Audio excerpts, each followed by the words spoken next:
नमस्कार। घटना चक्र बुक वीडियो के इस शैक्षणिक मंच पर आपका स्वागत है। हमारा उद्देश्य है ज्ञान को सरल, स्पष्ट और सुलभ रूप में आप तक पहुंचाना।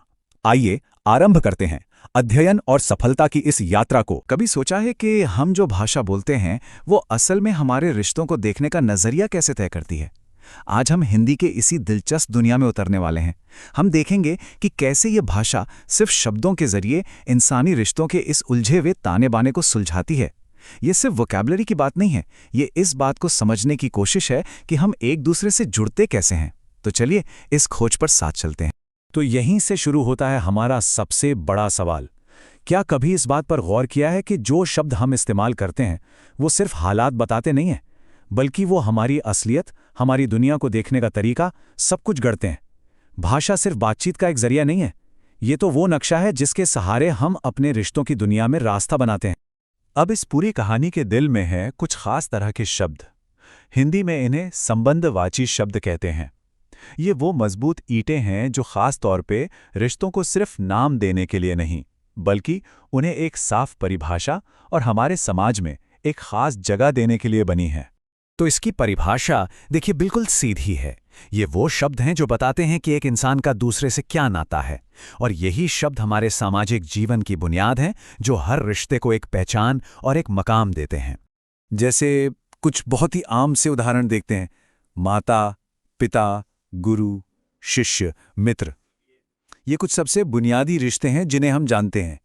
और हिंदी की खासियत ये है कि हर एक रिश्ते के लिए एक साफ और सटीक शब्द मौजूद है जो उसके सार को, उसकी आत्मा को पकड़ता है। तो ठीक है, बेसिक्स तो समझ आ गए।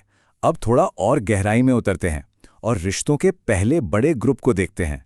यहां हम उन शब्दों को देखेंगे जो हमारे सबसे करीबी रिश्तों को परिभाषित करते हैं, यानी परिवार और शादी से जुड़े रिश्ते। यहां बात हो रही है खून के रिश्तों की। माता पिता, भाई बहन, ये तो सीधे हैं। लेकिन अब देखिए हिंदी यहां कितनी कमाल की चीज करती है। ये दादा दादी यानी पिता के माता पिता और नाना नानी यानी माँ के माता पिता के बीच साफ फर्क करती है। ये सिर्फ एक शब्द से कहीं ज्यादा है। ये तो जैसे पूरे वंश का एक नक्शा है। फिर शादी के साथ रिश्तों का एक बिल्कुल नया जाल बनता है, और हिंदी के पास इसके लिए भी उतनी ही सटीक शब्दावली है। सास ससुर से लेकर देवर भाभी और जेठ जेठानी तक हर रिश्ते को एक खास नाम दिया गया है जो बड़े परिवार के अंदर उनकी अनोखी भूमिका को दिखाता है। लेकिन रिश्ते सिर्फ परिवार तक ही सीमित नहीं होते हैं ना। तो अब हम अपने रिश्तों के नक्शे को और फैलाएंगे और उन शब्दों को देखेंगे जो हमें बड़े समाज से और यहाँ तक कि आध्यात्मिक दुनिया से भी जोड़ते हैं। हमारी रोजमर्रा की जिंदगी हमें कई तरह के लोगों से मिलाती है, दोस्त और पड़ोसी से लेकर काम की जगह पर मालिक, सेवक और सहकर्मी तक। हिंदी इन सभी सामाजिक रिश्तों को पहचानती है और उन्हें परिभाषित करने के लिए खास शब्द देती है। और यहां आकर तो भाषा की गहराई सच में पता चलती है। ये सिर्फ दुनियावी नहीं बल्कि आध्यात्मिक रिश्तों को भी नाम देती है। गुरु शिष्य का पवित्र रिश्ता हो या फिर भक्त और भगवान के बीच का जुड़ाव, इन गहरी भावनाओं के लिए भी हिंदी में शब्द मौजूद हैं। तो अब तक हमने रिश्तों की अलग अलग कैटेगरीज देखें। अब थोड़ा और जूम इन करते हैं हमारे सबसे करीबी और निजी रिश्तों की शब्दावली पर। यहां हम देखेंगे कि कैसे एक ही रिश्ते के लिए कई शब्द हो सकते हैं और उनके मतलब में कितना फर्क हो सकता है। जरा इस टेबल को देखिए। माता के लिए माँ या पिता के लिए बाप। यहां औपचारिक भ्राता और आम बोलचाल के भाई के बीच का फर्क भी साफ दिखता है। देखिए, एक ही रिश्ते के लिए कितने अलग अलग शब्द हैं और हर शब्द अपने साथ एक अलग रंग, एक अलग एहसास लेकर आता है। और ये जो सटीकता है ना, ये यहीं खत्म नहीं होती।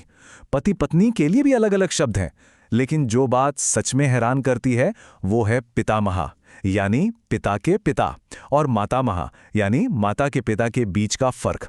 ये बारीकी अद्भुत है और दिखाती है कि भाषा वंश और परिवार के इतिहास की संरचना में कितनी गहराई तक समाई हुई है। तो सबसे जरूरी बात क्या है? ये कि ये पूरी शब्दावली सिर्फ शब्दों की एक लिस्ट नहीं है। ये वो औजार हैं जिनसे एक समाज खुद को बनाता है। ये शब्द हमें समाज में हमारी जगह, हमारी भूमिकाएं और हमारी जिम्मेदारियां सिखाते हैं। भाषा सच में हमारे रिश्तों को गढ़ती है। और आखिर में एक सवाल सोचने के लिए रह जाता है। इस तय शब्दावली से परे वो कौन से अनकहे और अपरिभाषित रिश्ते हैं जो हमारी जिंदगी पर शायद उतना ही गहरा असर डालते हैं। इस पर विचार करना वाकई दिलचस्प होगा।